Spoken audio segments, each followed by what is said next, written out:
balita ngayong tanghali. Naitala ang inflation rate sa bansa para sa buwan ng Nobyembre ngayong taon, bahagyang bumagal sa 4.1% ayon sa Philippine Statistics Authority. Pangulong Ferdinand Marcos Jr. nagpositibo sa COVID-19. PBBM isa sa ilalim sa 5 araw na isolation. Political party leader sa House of Representatives suportado ang peace process na isinusulong ni Pangulong Ferdinand Marcos Jr.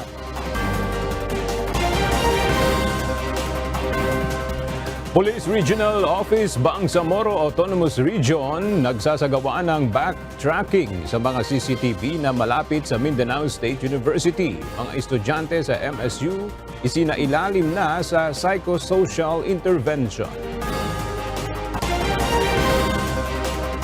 Resulta ng 2023 bar examinations ilalabas na ngayong araw.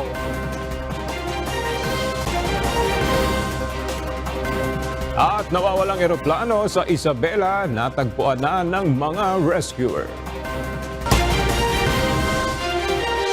Magandang tanghali mga kasangbahay. Ngayon po ay araw ng Martes, December 5, 2023. At una sa mga balita ngayong tanghali. Nagpositibo sa COVID-19 si Pangulong Ferdinand Marcos Jr. at pinayuhang sumailalim sa 5 araw na isolation period. Sa kabila nito, ayon sa Presidential Communications Office, nananatiling malusog ang Pangulo upang gampanan ang kanyang mga obligasyon at dadalo pa rin sa mga nakatakdang pagpupulong sa pamamagitan ng teleconference. Maglalabas din ang palasyo ng update sa kalusugan ng Pangulo. Hinikayat naman ng Pangulo ang publiko na magpabakuna at magsuot ng mask kapag nasa matataong lugar, lalo na ngayong holiday season. Hindi sumipot si dating Presidente Rodrigo Duterte sa isinagawang pagdinig o preliminary investigation kahapon ng mga reklamong inihain sa kanya ni ACT Teachers Representative Franz Castro. Ayon naman sa kanyang abogado, sa takdang panahon ay sasagutin ito ng dating Pangulo. Ang detalye sa report ni Dante Amento. Hindi kailangan na magpakita ng personal si dating Pangulong Rodrigo Duterte sa piskalya kasabay ng preliminary investigation kahapon. Ayon sa abogado nito ni sa Attorney Harry Roque, hindi pa kasi nila natanggap ang summons o subpoena at ang complaint affidavit hinggil sa reklamong grave threats na inihain ni ACT Teachers Representative Franz Castro laban sa dating punong ehekutibo. Sinabi naman ng abogado ni Castro na si Attorney Rico Domingo, 2 babaeng abogado ang nagpakilalang kinatawan ng dating Pangulo sa ginawang preliminary investigation hearing. Nabigyan na rin anya sila ng kopya ng subpoena. Hindi namin sasabihin delaying tactic yon na ang kanilang sinasabi ay hindi pa raw natatanggap ang subpoena at complaint affidavit ni Congresswoman Franz Castro. Kaya ang ginawa ng fiscal, binigyan po sila ng another copy na they officially received. Itinakda ng Quezon City Prosecutor's Office ang preliminary investigation sa December 15 ng alas 2:30 ng hapon. Sana nandito siya, no, para ma-face niya or makita maano niya yung kaso, no, makita niya at makapag-submit siya personally nung kanyang counter affidavit. Naghain ng supplemental complaint affidavit si Representative Castro dahil sa umano'y panibagong banta sa kanya ng dating Pangulo na umere sa TV program nito sa SMNI noong November 16. Ito yung laman din ng supplemental complaint ko, no. Inulit niya pa, nakalagay dito. Kaya ikaw, Franz, how do you solve the problem now? Kaya yung statement ko yung komunista dapat patayin, kasali ka dapat. Well, ito na yung magpapatunay, no, na tinutukoy ako mula pa nung sa unang complaint natin. Samantala, ayon naman kay Roque, maghahain ng kanyang kontrasalaysay o counter affidavit ang dating presidente sa takdang panahon. Una nang sinabi ni Roque na may nakahanda ng sagot ang dating Pangulo sa reklamo. Dante Amento, UNTV, News and Rescue. Diyos ang aming sandigan, serbisyo publiko ang aming pinahahalagahan. Umapela si Vice President Sara Duterte kay Pangulong Ferdinand Bongbong Marcos Jr. na ikonsidera ang amnestiya at resumption ng peace negotiations sa mga rebeldeng komunista. Si House Speaker Martin Romualdez naman, iginiit na dapat suportahan ng bawat Pilipino ang peace process sa CPP-NPA. Narito ang ulat ni Rosalie Coz. Iginiit ni Vice President Sara Duterte na walang katulad ang kasamaan ng Communist Party of the Philippines, New People's Army at National Democratic Front of the Philippines sa kapwa Pilipino. Aniya, hindi na mabilang ang mga sibilyan na naging biktima ng armadong pakikibakang isinusulong ng mga ito. Kaya umaapela siya kay Pangulong Bongbong Marcos Jr. na ikonsidera ang pagkakaloob ng amnestiya sa mga rebeldeng komunista. Ginawa nito ang pahayag sa ika-5 anibersaryo ng National Task Force to End Local Communist Armed Conflict o NTF-ELCAC. Sumusuporta ako sa mga hakbang para itaguyod ang kapayapaan sa bansa because the fight against terrorists is deeply personal to me as it is deeply personal to the families of countless Filipinos whose lives were forever upended because of the madness of terrorists. Pero hindi ang pagbibigay ng amnestiya ang daan sa kapayapaan. Ipinahayag din ng Vice Presidente ang kanyang hindi pagsang-ayon sa planong pagbabalik ng pamahalaan sa negosasyong pangkapayapaan sa National Democratic Front. Bunsod umano ito ng kawalan ng sinseridad ng mga rebeldeng komunista. We appeal to your power to review these proclamations and agreements. Apo BBM, sana po ay isalang-alang natin ang ating mga komunidad na naging pugad ng mga terorista sa mahabang panahon na ngayon ay lumalaban na at tumutulong sa pamahalaan. Let us honor the memory of those who died in the senseless and bloody attacks of the NPA, CPP, and DFP. Samantala, ang pinsan naman ng presidente na si House Speaker Martin Romualdez binigyang diin ang buong suporta sa desisyong ibalik ang peace negotiations. Dagdag pa nito, dapat bawat Pilipino suportahan ang peace process. Well, we support 100% our President's policy in the peace talks. And it is also perfect timing. It is Christmas. It is the time for peace. And that is what we all want. Nilagdaan ni PBBM ang Proclamation Numbers 403, 404, 405 at 406 na nagkakaloob ng amnestiya sa mga rebelde at insurgent groups. At kamakailan din, nagkasundo ang Philippine Government at NDFP na buksang muli ang peace negotiations. Rosalie Coz, UNTV News and Rescue. Diyos ang aming sandigan, serbisyo publiko ang aming pinahahalagahan. Nagpahayag ng suporta sa peace process na isinusulong ni Pangulong Bongbong Marcos Jr. ang political party leader sa Kamara. Kasunod ito ng pag-apila ni Vice President Sara Duterte kay PBBM na ikonsidera ang desisyong resumption ng peace negotiations sa National Democratic Front of the Philippines at pagkakaloob ng amnestiya sa mga rebeldeng komunista. Mula sa House of Representatives, nagbabalik si Rosalie Coz live. Rosalie, ano yung detalye nitong pahayag ng political leaders sa Kamara kaugnay sa peace negotiations? Gaya ng binanggit ni House Speaker Martin Romualdez na 100% ang suporta nito sa isinusulong na peace agenda sa mga rebeldeng komunista ni Pangulong Bongbong Marcos Jr. Ganito rin ang binanggit ng political leaders dito sa Kamara. Sa isang pahayag bilang nagkakaisang tinig sa House of Representatives at kumakatawan sa lahat ng political parties, hindi natitinag ang kanilang suporta sa inisyatibo ni PBBM kaugnay ng kapayapaan at national unity. Ginawa ng mga ito ang joint statement kasunod nga ng apela ni Vice President Sara Duterte kay PBBM na ikonsidera ang planong resumption ng peace talks sa National Democratic Front of the Philippines o NDFP. Gayon din ang pagkakalob ng amnestiya sa mga rebeldeng komunista. Si House Deputy Minority Leader at ACT Teachers Party List Representative Franz Castro naman, punestyon ang naging pahayag ni VP Duterte.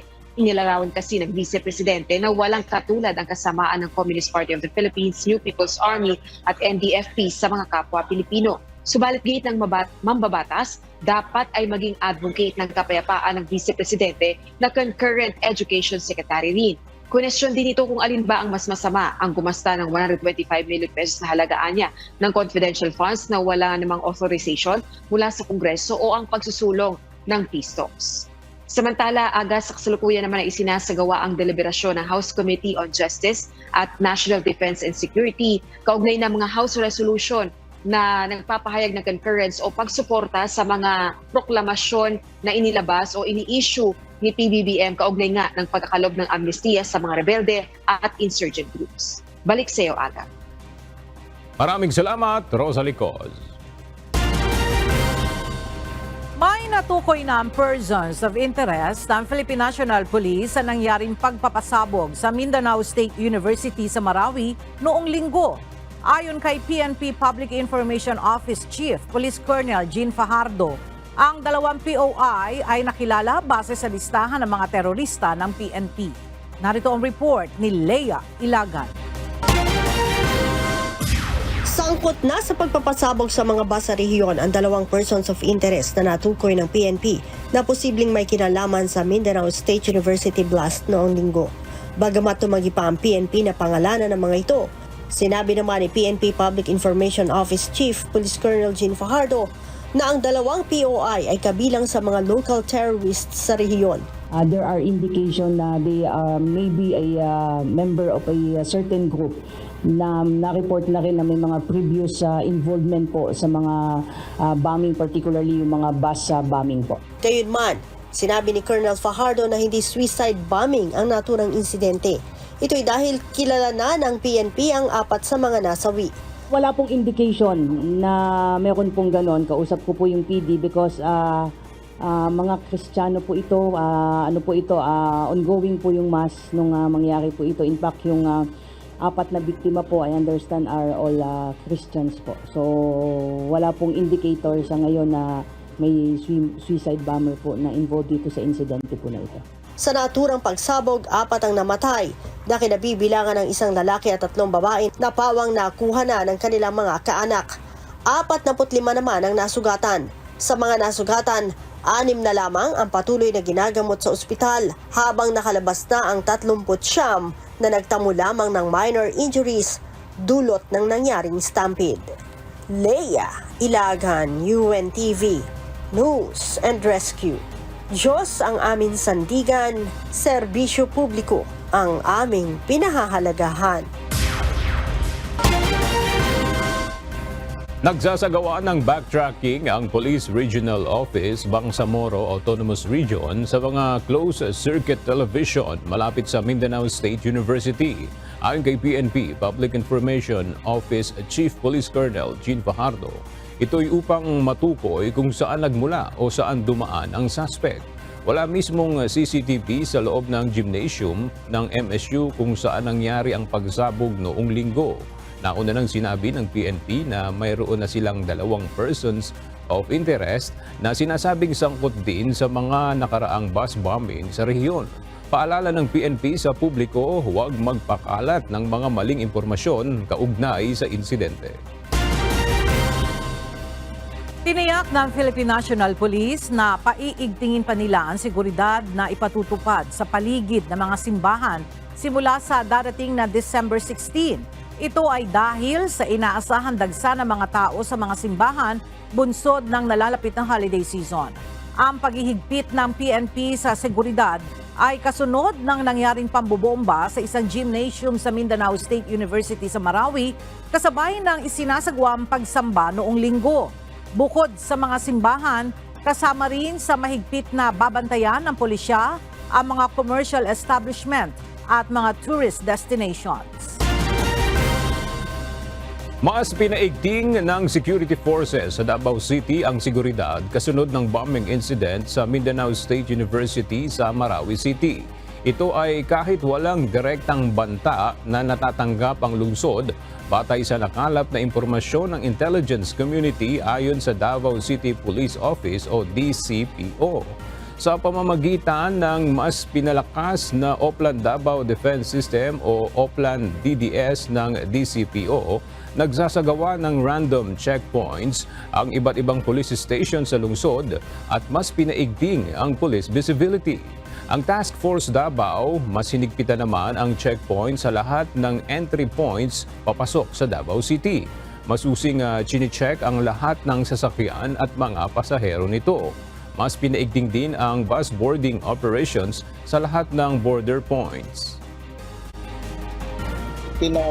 Strengthen natin yung security checks, especially yung implementation ng City Ordinance 48 Series of 2022 na kung saan during big events and doon sa mga specified areas, talagang mahigpit natin chinecheck at ipinagbabawal lalo na sa mga big events, yung mga backpacks, luggages, mga naka-jacket, talagang thoroughly i-inspect natin yan.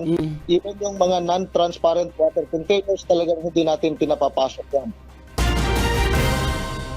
Pinabulaanan ng Davao City Local Government Unit ang kumakalat na mensahe na nasa lungsod ng Davao ang suspect sa pambobomba sa MSU sa Marawi City noong linggo. Sa isang pahayag na inilabas ng Davao City Information Office, sinabi nitong walang katotohanan ang mensahe na kumakalat sa social media kaugnay ng kinaroroonan ng suspect sa pambobomba sa MSU Marawi. Nanawagan naman ang Davao LGU sa publiko na iwasang magbahagi ng mga hindi kumpirmadong impormasyon. Tiniyak din ng city government na nakatutok ang security sector sa sitwasyon ng seguridad ng lungsod. Muli rin itong nanawagan sa mga Davaoenyo na makipagkaisa sa ipinatutupad na security checks at agad i-report sa kinauukulan kung may kahinahinalang mga tao o aktibidad kasama na ang mga iniiwang bagahe. Gustong paimbestigahan sa Senado ang nangyaring pagsabog sa Mindanao State University o MSU Marawi City. Ayon kay Senator Ronald Bato de la Rosa, may posibilidad niya na nagkaroon ng failure of intelligence. Gayunman, titingnan nila sa investigasyon ang lahat ng anggulo sa nangyari. Naniniwala rin na ang mambabatas na terorismo ang motibo sa likod ng pag-atake. It will cover everything, not only the lapses. We don't want to be finger-pointing here. Pwedeng merong failure of intelligence dahil nga hindi na-monitor, di ba? Kung na-monitor man nila, failure to act on the intelligence, ganun naman talaga ang mangyayari dyan. Ayon naman kay Senate President Juan Miguel Zubiri, magkakaroon sila ng executive session kasama ang ilang security agencies sa Miyerkules kaugnay ng sitwasyon. Sisimula na ngayong araw ang isasagawang psychosocial intervention sa mga estudyante sa Mindanao State University matapos ang nangyaring pagpapasabog sa gymnasium ng universidad noong linggo. Dahil sa trahedya, may mga ilang estudyante ang sinasabing nagkaroon ng trauma. At para sa iba pang detalye, makibalita tayo kay Weng Fernandez live. Weng, ano ba itong gagawing psychosocial intervention sa mga estudyante dyan sa Mindanao State University?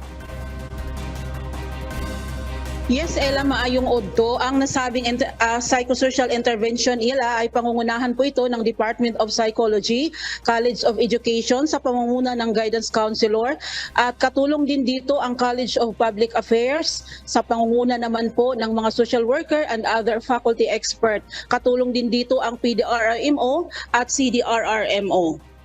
Simula na ngayong araw ang gagawing psychosocial intervention para sa mga estudyante ng Marawi State University o MSU.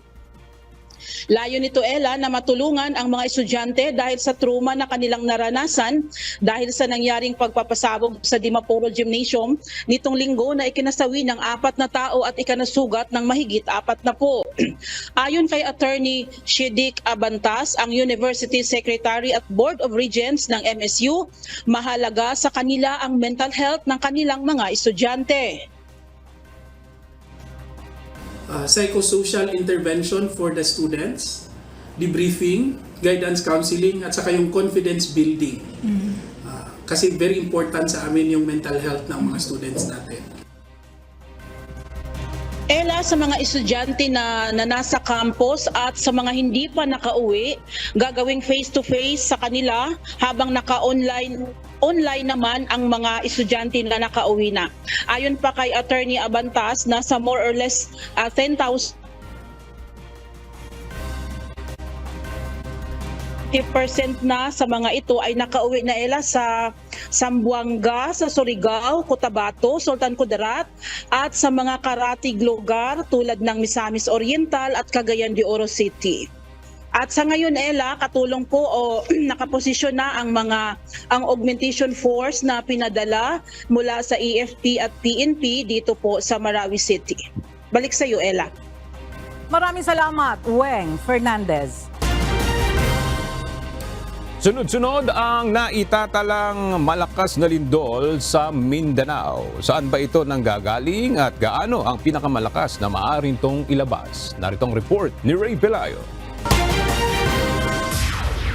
Dito sa Hazard Hunter application ng PHIVOLCS, makikita natin yung mga nangyaring pagyanig sa mga nagdaang araw at kung titingnan nga natin itong nangyaring pagyanig noong araw po ng Sabado, yung magnitude 7.4 na lindol. Ayan. December 2, 10:37 p.m., magnitude 7.4, ang lalim po ay 26 km. Yan po ay offshore, ibig sabihin nasa karagatan po yan at ang gumalaw nga po dito ay tinatawag natin na Philippine Trench. Yan, nasa karagatan po siya. Ang Philippine Trench, yan po ang gumalaw. Itong Hazard Hunter application po nito ay bilang tulong din doon sa ating mga kababayan sa publiko para magkaroon tayo ng idea kung gaano karami yung mga pagyanig na itatala ng ahensya. Maraming lugar sa Caraga Region ang nakaramdam sa malakas na lindol nito lamang December 2. At dahil sa karagatan ito nangyari, tinukoy ng Philippine Institute of Volcanology and Seismology of PHIVOLCS na sa bahagi ng Philippine Trench nanggaling ang pagyanig. Nagdulot din ito ng tsunami sa ilang lugar na mas mababa sa 1 metro. So yung subduction po natin dito is, nakikita nyo po itong mga triangle na to. So parang pa-submerge po siya pailalim. So pailalim po siya. So pag pailalim po is nagbabanggaan po yung mga nagkikisisan po yung mga plates natin. So sure po, pag nagkikisisan po yung mga plates natin is nagge-generate po siya ng earthquake. Makikita ang Philippine Trench sa silangan at kalurang bahagi ng bansa. Ayon sa Pag-asa, kaya nitong maglabas ng mahigit sa magnitude 8 na lindol. So yung nangyari po nung December 2 is 7.4, is talaga pong malakas, very strong po na earthquake, which is destructive po siya. So ang pinakamataas po naging intensity is intensity 7 po. May mga historical events na po rin tayo rito, and in fact in 1921 meron tayong magnitude 7.5 earthquake and it produced a tsunami. We also have magnitude 7.2, it's almost on the same area, magnitude 7.2 in 1929. Farther north, we have magnitude 7.6 in 1952. And in 1992, meron tayong magnitude 7.1. So lahat po ito nag-produce ng tsunamis. Sa ngayon ay hindi pa rin natutukoy ng PHIVOLCS kung tuwing kailan nagkakaroon ng malakas na lindol sa partikular na bahagi ng trench. Hindi katulad ng sa fault na gaya ng sa West Valley na sinasabing tuwing ika-300 hanggang 400 taon gumagalaw. Wala pa ring instrumento o paraan para magbigay ng babala sa eksaktong araw o oras na tatama ang malakas na lindol. Kaya naman patuloy ang ginagawang paghahanda ng pamahalaan gaya ng earthquake drills. Ray Pelayo, UNTV News and Rescue. Diyos ang aming sandigan, serbisyo publiko ang aming pinahahalagahan. Isinailalim na sa state of calamity ang bayan ng Hinatuan sa probinsya ng Surigao del Sur, bunsod ng matinding pinsala na iniwan ng magnitude 7.4 na lindol na tumama sa lugar noong Sabado ng gabi. Sa datos ng Provincial Disaster Risk Reduction and Management Office, umabot na sa 13,000 pamilya ang naapektuhan ng pagyanig mula sa 24 na barangay sa probinsya. Mula sa Hinatuan, Surigao del Sur, may report si MJ Vasquez live. MJ, kumusta yung mga kababayan natin dyan sa evacuation center? Kumusta ang kalagayan nila doon?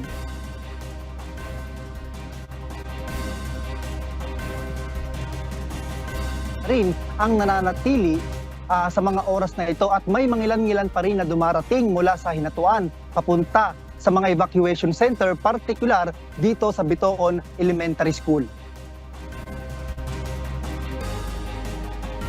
Ayon sa pahayag ni Mayor Shem Garay ng Hinatuan, ay isinailalim na nga sa state of calamity ang bayan ng Hinatuan sa Surigao del Sur dahil sa pinsalang dulot ng malakas na lindol at walang tigil na aftershocks na nararanasan hanggang sa mga oras na ito. Matinding trauma niya ang idinulot nito sa mga residente ng Hinatuan. After pagkahapon ng December 3, bumalik na naman sila dito sa ating evacuation center kasi marami pa mga aftershocks na talagang malalakas. At saka nga pala ang munisipyo ng Hinatuan ay nag-declare na ng state of calamity dahil sa widespread na mga destruction na aming naranasan. So may mga buildings kami, mga houses na nasira. Pakiusap ng lokal na pamahalaan ng Hinatuan sa mga residente nito na kung maaari ay bumalik na muna sa kanilang mga tahanan kung hindi naman ito nasira dulot ng lindol. Pero bukas pa rin naman aniya ang mga evacuation center para sa mga nais lumikas. At problema din kasi ng local government unit ng Hinatuan ang pagkakaroon ng sakit ng ilang mga nasa evacuation center gaya ng ubo, lagnat, sipon at skin disease. Dahil lang ilan sa mga temporary shelters nila doon ay walang dingding at open lang. Sa kabila nito ay nakaalalay naman ng Department of Health na tumugon sa pangangailangang pangkalusugan ng mga kababayan natin sa Hinatuan. At sa ngayon nga ay kasalukuyang namamahagi ng food relief ang LGU Hinatuan at inihanda na rin ang iba pang mga tulong gaya ng cash assistance mula sa Department of Social Welfare and Development o DSWD. At kaninang alas 9 ng umaga na itala ng Philippine Institute of Volcanology and Seismology o PHIVOLCS ang magnitude 5.7 na lindol. Sa ngayon, yan ang pinakamalakas na aftershock na aming naranasan sa umagang ito, Alright, maraming salamat, MJ Vasquez. Nagpaalala naman sa publiko ang Philippine Institute of Volcanology and Seismology o PHIVOLCS na laging maghanda para sa malakas na lindol sa iba pang panig ng bansa na maaaring umabot sa magnitude 8.2. Ayon kay PHIVOLCS Director Teresito Bacolcol, kayang mag-generate ng magnitude 8.2 na lindol ang Manila Trench at Philippine Trench habang ang Philippine Fault Zone sa Gabaldon, Nueva Ecija ay maaaring mag-generate ng magnitude 7.9 na pagyanig. Pinaalala din ni Director Bacolcol na ang Pilipinas ay nasa Pacific Ring of Fire at paminsan-minsan ay nakakaramdam talaga ng malalakas na pagyanig.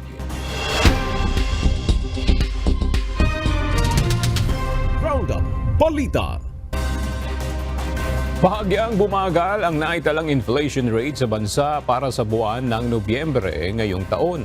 Base sa report ng Philippine Statistics Authority, bumagal sa 4.1% ang inflation rate noong Nobyembre na bahagyang mas mababa kumpara sa 4.9% na naitala noong Oktubre. Gayunman, pasok pa rin ito sa 4% hanggang 4.8% na projection ng Bangko Sentral ng Pilipinas. Base sa report, ang pagbaba ng presyo ng ilang gulay at mga produktong petrolyo ang naging factors upang bumagal ang inflation noong Nobyembre, dagdag pa ang paglakas ng palitan ng piso kontra dolyar. Ayon sa Bangko Sentral ng Pilipinas, patuloy nilang tututukan ang galaw ng inflation at kung kinakailangan ay gagawa ang BSP ng aksyon upang maibalik sa target ang inflation. Ayon naman sa National Economic Development Authority o NEDA, ang pagbagal ng inflation ay may uugnay sa napapanahong implementasyon ng mga estratehiya upang patatagin ang supply ng pagkain. Isa pang person deprived of liberty o PDL sa Nubilibid Prison ang nag-plead guilty o umamin bilang accessory sa pagpatay sa mamamahayag na si Percy Lapid. Ito ay para mapababa ang parusa sa kanya. Sa social media post ng kapatid ni Percy na si Roy Mabasa, sinabi nitong hanggang 8 taon ang sentensya ng korte kay Denver Mayores. Una nang nag-plead guilty ang 3 pang PDL suspect sa krimen. Kinupirma ni Albay, 1st District Representative at Liberal Party o LP President Edsel Lagman na si dating Senator Leila de Lima ang itinalagang opisyal na tagapagsalita ng kanilang partido. Ito ay bukod pa sa appointment nito bilang Vice President for Policy, Platform and Advocacy ng partido. Ayon kay Congressman Lagman, nag-commit si De Lima na ibabalik ang aktibo nitong pakikilahok sa pagsusulong ng advokasya ng partido sa good governance, social justice at liberalism. Gayunman, wala pang inihahayag na political plans si De Lima. Inihain sa Kamara ang House Resolution Number 1493 upang kilalanin si Miss Universe Philippines 2023 Michelle D sa natatangi nitong performance sa 2023 Miss Universe pageant sa El Salvador. Gayon din sa pagkahirang nito bilang Philippine Tourism Ambassador. Bumisita rin ang beauty queen sa House of Representatives at nagpasalamat sa ipinapakitang suporta sa kanya ng mga kababayan. Ito ay kahit anya bigo siyang maiuwi ang inaasam na korona para sa bansa mula sa prestihiyosong patimpala. I really poured my heart and soul into representing the country that we all love, and I'm just so grateful, ultimately grateful to be received like this. Even if hindi ko po nauwi yung corona, I'm just so happy and blessed to be Filipino and to be able to represent all of you the best of my abilities. May nagbabadyang dagdag pasahe sa MRT3 sa susunod na taon. Magsusumite ng petisyon para sa dagdag pasahe ang MRT3 management ngayong linggo at inaasahan ng pamunuan nito na maaprubahan ito sa unang mga buwan ng susunod na taon.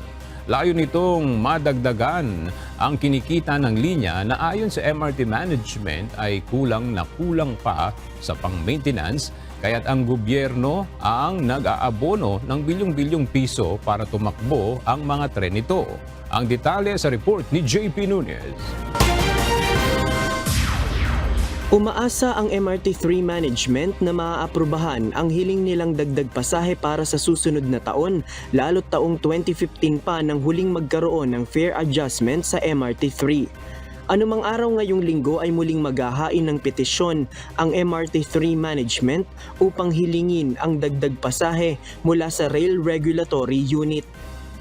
Ang aming expectation is baka mga end of first quarter or beginning of second quarter of next year. So baka end of March, beginning of April. Paliwanag ni Transportation Assistant Secretary for Railways at MRT3 Officer in Charge General Manager Georgette Aquino, masyado nang maliit ang kinikita ng MRT kumpara sa ginagastos sa maintenance at regular na operasyon nito. Mulaan niya sa 9 billion to 10 billion pesos na gastusin sa MRT3 kada taon, wala pang 2 billion pesos ang kinikita ng tren. Dahil dito mas malakian niya ang kanilang hinihinging subsidiya mula sa gobyerno na kinukuha mula sa pondo ng Department of Transportation. Paliwanag ni ASEC Aquino, kung maaaprubahan ang fare increase, madadagdagan ang kita ng MRT na magagamit sa pagpapatuloy ng operasyon nito. Habang ang mababawas naman na pondo para sa subsidiya mula sa gobyerno ay pwede pang mailaan sa iba pang mga programa ng pamahalaan. Despite the increase in ridership at revenue, meron pa rin tayong around 6.2 billion na kakulangan or deficit. Mas malaki yung nagiging subsidy na hinihingi namin sa national government. Ngayon, kung kami ay makakapagtaas ng pasahe, ang subsidy na aming hihingin ay magiging mas mababa. So ito ngayon ay magagamit sa iba pang mga proyekto na pwedeng mapakinabangan din ng ating mga kapwa Pilipino. Batay sa proseso ng petisyon, dadaan ito sa Rail Regulatory Unit at padadalhan ang management ng Notice of Public Hearing upang ipaliwanag kung bakit dapat aprobahan ang hirit na dagdag pasahe. Magbibigay ng rekomendasyon ang Rail Regulatory Unit sa chairman ng Railways na ipapasa naman kay Transportation Secretary Jaime Bautista para sa huling hatol kung tuluyan itong aaprubahan o hindi papaboran. Ang hinihinging taas pasahe ng MRT3 ay kapareho ng inaprubahang taas pasahe sa LRT1 at LRT2 na ipinatupad simula noong Agosto ngayong taon. Humihiling ang MRT management na madagdagan sana ng 2 pesos and 29 centavos ang boarding fare sa tren at karagdagang 21 centavos sa kada kilometro ng biyahe. Kapag maaaprobahan mula sa 13 pesos na minimum fare ay magiging 16 pesos na ito, habang ang end-to-end station na pamasahe mula North Avenue Station hanggang Taft Avenue sa Pasay mula sa 28 pesos ay magiging 34 pesos na.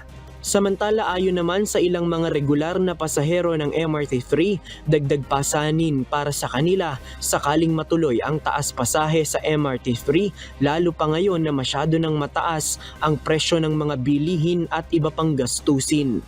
For me, dapat hindi muna, especially sa economic crisis na meron tayo. So yung cost of living din medyo nag-i-increase. So if ever na itataas nila yung pamasahe sa MRT, dapat unahin muna nila yung mga empleyado kung tumataas ba yung salary din. Katulad namin, kaming mga laging sumasakay ng MRT. Malaking po sa amin yun, lalo na dagdag sa food allowance din namin yun. Malaking kabawasan din po yun. Mabigat para sa aming mga commuter. JP Nunez, UNTV, News and Rescue. Diyos ang aming sandigan, serbisyo publiko ang aming pinahahalagahan.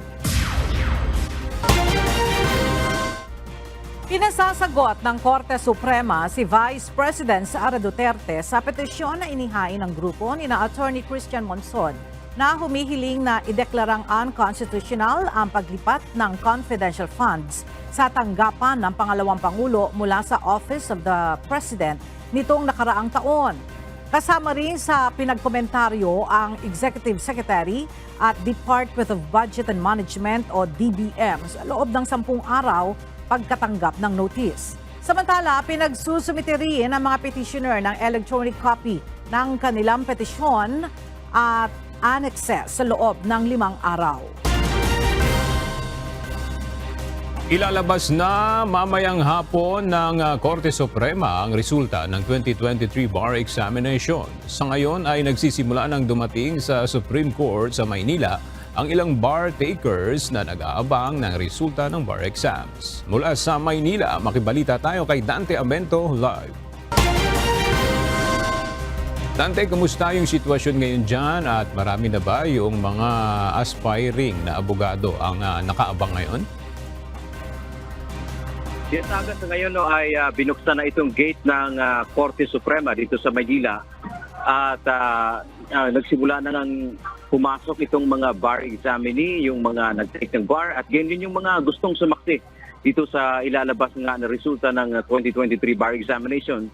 At sa katunayan nga ay maaga pa lamang kanina ay marami na yung mga nakaabang dito sa labas ng Korte Suprema para sa ilalabas na resulta ng pagsusulit. Kabilang rito yung isa natin nakausap kanina, si Kiko Ramos, pang-5 take na niya ito aga sa bar examinations at sa pagkakataong ito ang kanyang pag-asa ay siya ay makakapasa. It's my 5th time. 5th time. So, magkano po kahalaga ito? Sobra kasi ito ay pangarap ng tatay ko. Actually, parents ko na magkaroon ng abogado sa family. Noong nakaraang Setyembre ay nasa 10,387 yung nakakuha ng bar mula sa nag-apply na 10,791. At noong nakaraang taon aga ay nasa 43.47% yung mga pumasa sa isinagawang bar examinations.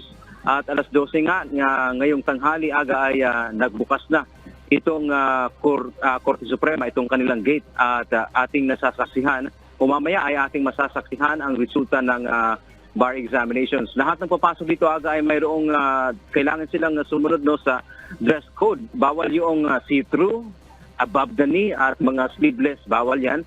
At para sa mga hindi naman makapunta ng personal sa Korte Suprema, naglabas ng QR code ang Korte kung saan mamonitor ng ating mga kababayan live yung resulta ng pagsusulit mamaya. Ang mga papasa ngayong taon ay manunumpa sa SMX Convention Center sa Pasay City sa darating na December 22. At ang susunod naman na bar chairperson para sa 2024 ay si Associate Justice Mario Lopez. At para sa ang parang kaunting trivia dito aga no, sa bar ngayong taon, ang pinakamatandang nag-take ng bar ay nasa 86 years old na diyan sa San Beda College, Alabang. At ang pinakabata naman ay nasa 23-year-old na nag-take naman ang kanyang ng pagsusulit sa UP Bonifacio sa Global City sa Taguig. So mamaya ay magbibigay tayo ng kabuuan ng magiging resulta ng bar exam. Simulan nating update mula dito sa Maynila. Balik sa iyo, Aga. Okay, maraming salamat, Dante Amento. Muling humarap sa makapangyarihan ang Commission on Appointments si Health Secretary Ted Herbosa. Dito, nilinaw ng kalihim na wala pang outbreak ng walking pneumonia sa bansa. Mula sa Senado, may report si Herlin Delgado live. Herlin, ano ang paliwanag at payo sa publiko ng kalihim kaugnay ng pagtaas ng kaso nitong walking pneumonia at ano pa ang mga napag-usapan sa confirmation hearing ni Secretary Herbosa? Ela, sa pagsala nga sa Committee on Health ng Commission on Appointments, ipinaliwanag ni DOH Secretary Ted Herbosa na totoong mataas na ang mga kasong naitatala ng respiratory illness, hindi lamang sa China kundi pati na sa Europa, partikular na sa mga bata. Anya, hindi ito dahil sa isang bagong virus, kundi sa mga dati ng microbes. Wala pang outbreak ng sakit dito sa Pilipinas, bagaman maraming kaso nito sa bansa dahil panahon anya ngayon ng respiratory illness. Attributed po ito sa hindi bagong virus, previous microbes, Mycoplasma pneumonia, yung respiratory syncytial virus at saka yung influenza. Sa Philippines po, wala pang outbreak according to our Epidemiology Bureau, although marami ang cases because ito po talaga yung season ng respiratory illness. Kaya payo ng kalihim sa publiko panatilihin ang physical distancing. Inirekomenda rin ito ang optional na pagsusuot ng face mask, partikular na sa mga individual na itinuturing na high risk sa sakit, mga matatanda at mga taong nasa enclosed area. Advice is the same. Yung natutunan natin ng COVID, yung social distancing at saka pagsuot ng face mask, cough etiquette para hindi magkahawan. Kung may sakit ang bata, huwag nang papasukin para hindi makahawan ng ibang bata sa eskwelahan. Samantala, Ella, sinabi rin ni Secretary Herbosa na kakayanin nilang mabayaran ang kabuuang utang na health emergency allowance para sa health workers sa loob ng 3 taon. Ayon sa kalihim, mula 2021 hanggang 2023, nasa 62.9 billion pesos pa ang utang ng gobyerno sa healthcare workers. Maaari pa niya ito mapag-agang matapos bayaran sa oras na maibigay sa kagawaran ang hiling na budget sa Department of Budget and Management. Lusot na si Secretary Herbosa sa komite at haharap sa plenaryo bukas para sa kumpirmasyon ng kanyang ad interim appointment. Matatandaang na-bypass o hindi na-aprubahan ang pagkakatalaga sa kanya noong Setyembre. Ngayon naman, Ella, ay humaharap sa CA ang bagong talaga na kalihim ng Department of Agriculture na si Secretary Francisco Tiu Laurel. At yun muna ang update. Balik sa'yo, Ella. Maraming salamat, Herlin Delgado.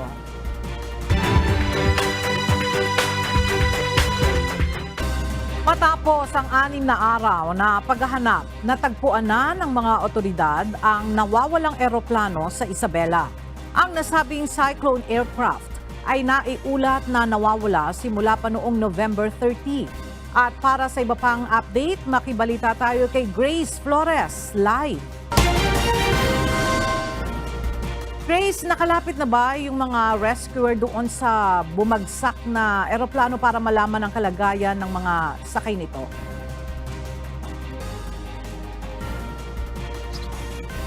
Ella, hindi pa makalapit ang chopper sa eroplano para sana alamin ang kalagayan ng mga sakay nito na kinabibilangan ng pilotong si Captain Levy Abul II at isang pasahero na taga-bayan ng Divila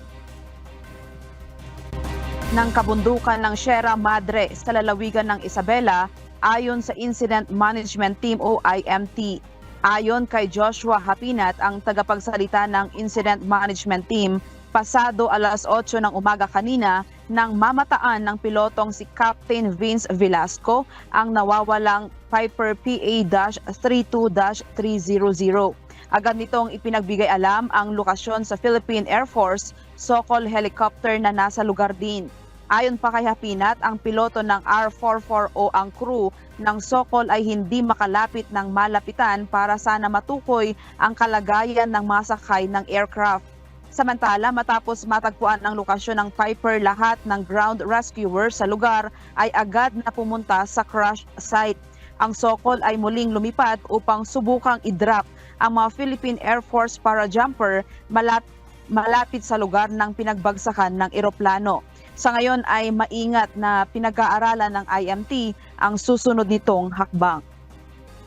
Ella, November 30 nang naiulat na nawala ang eroplano makaraang bigong makarating sa inaasang oras sa Palanan Airport mula sa Kawayan City Airport. Mamaya, Ella, ay makikipag-ugnayan ulit tayo kay Joseph Hapinat, ang tagapagsalita ng IMT, para nga makipag-ugnayan tayo kung ano pang mga detalye kung nakarating na ang ating mga ground rescuers sa crash site. Yan muna ang balita. Balik sa iyo, Ella. Maraming salamat, Grace Flores.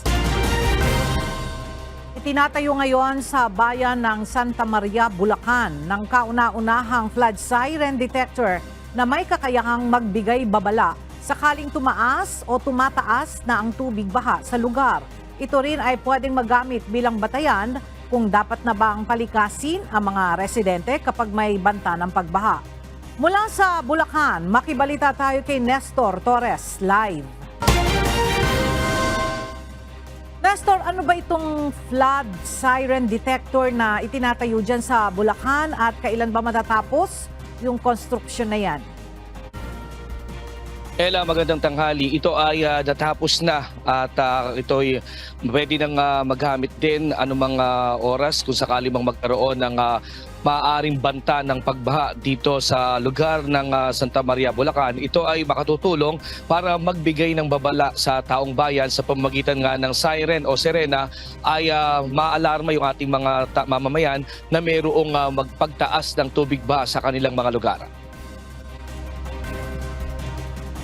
Sa kauna-unahang pagkakataon ay naitayo na sa bayan ng Santa Maria ang automatic flood control detector siren tower sa Bulacan. Ayon kay Jonathan Halili, head ng MDRRMO ng Santa Maria, matagal na silang naghahanap ng ganitong klase ng teknolohiya na isang siren na kayang magbato ng malakas na tunog sa taong bayan para magbibigay ng babala sakaling may nakaambang pagtaas ng tubig baha. Malaking bagay ito. Una ay may 3 alarma ito sakaling tumataas ang tubig sa mga ilog at kusa na itong tutunog. Sa level 1, warning o yellow alarm, siren ay abot ng hanggang 2 kilometro o 2 kilometer ang diameter na sound. Ang second level naman o orange warning ay tutunog ng hanggang 3 kilometro na siren. At kapag red alert ay sasabay na sa 2 alarm ang pangatlong siren na kayang umabot ng hanggang 10 kilometrong diameter na tunog.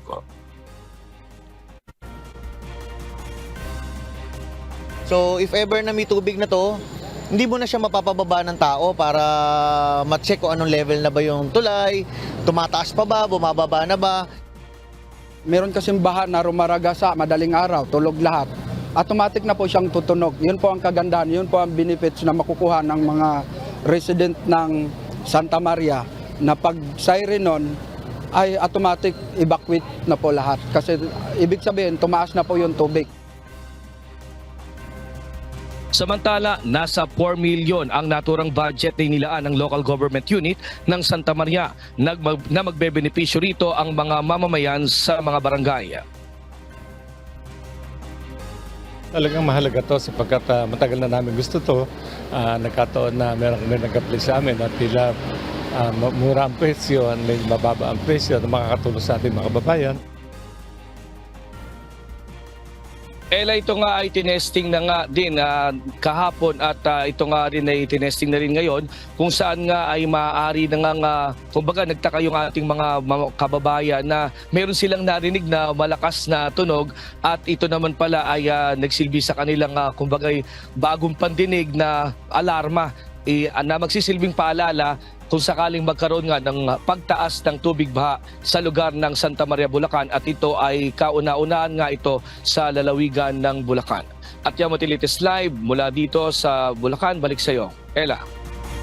Maraming salamat, Nestor Torres.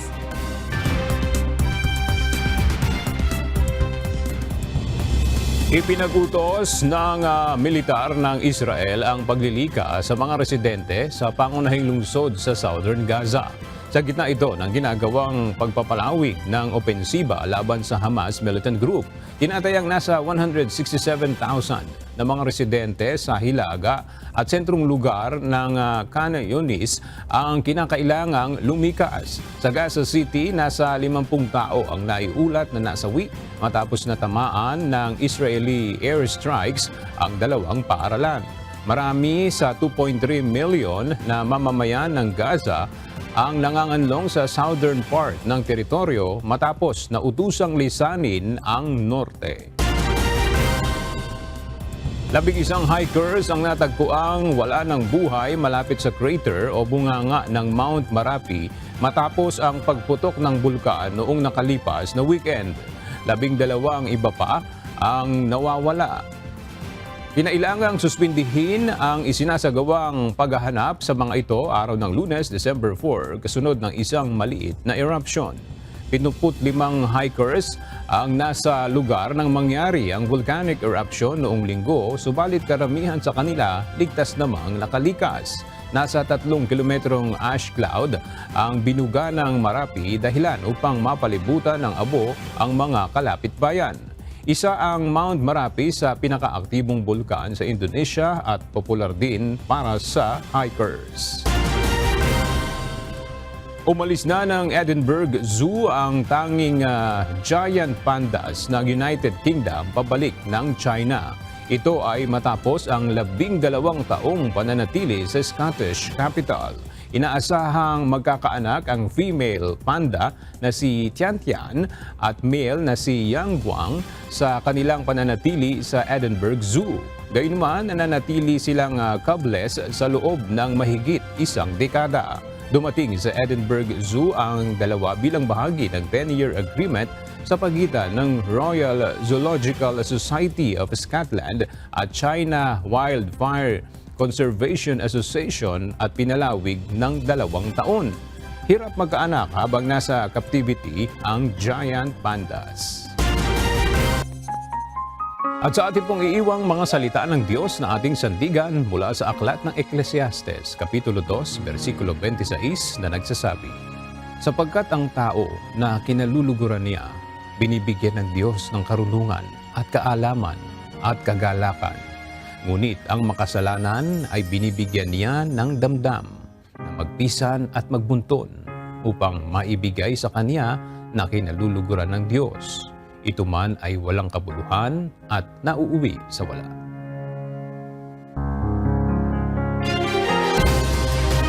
At yan ang mga balitang aming tinutukan at inaksyonan dahil sa aming pagbabalita, una ang pagkalinga sa kapwa. UNTV-C News, may balita saan mang panig ng daigdig. At dito sa UNTV, Diyos ang aming sandigan, serbisyo publiko ang aming pinahahalagahan. Magandang tanghali.